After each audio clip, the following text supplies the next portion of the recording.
તરફ ગાંધીનગર ખાતે પણ આજે મુખ્યમંત્રી ભૂપેન્દ્ર પટેલના અધ્યક્ષ સ્થાને રાજ્ય કક્ષાનો પ્રધાનમંત્રી કિસાન ઉત્સવ દિવસ કાર્યક્રમ યોજવામાં આવ્યો હતો, જેમાં ગુજરાતના આશરે 52.16 લાખથી વધુ ખેડૂત પરિવારોને રૂપિયા 1118 કરોડથી વધુની સહાય સીધી તેમના બેંક ખાતામાં જમા કરવામાં આવી હતી। આ કાર્યક્રમમાં કૃષિમંત્રી રાઘવજી પટેલ રાજકોટથી જોડાયા હતા અને પીએમ કિસાન સન્માન નિધિ યોજના અંગે માહિતી આપી હતી, જેમાં અંદાજિત રાજ્યના તમામ 33 જિલ્લામાં 1000થી વધુ ખેડૂતોને વર્ચ્યુઅલી ભાગ લીધો હતો।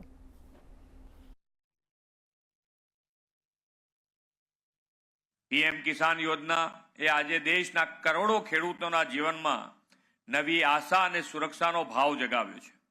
ઓગસ્ટ માસ તો ક્રાંતિનો મહિનો કહેવાય છે। વડાપ્રધાનશ્રીએ દેશમાં કૃષિ અને કૃષિકારો માટે જે ક્રાંતિકારી પગલાં લીધા છે તેમાં વધુ એક ક્રાંતિકારી કદમનો આજનો આ અવસર છે।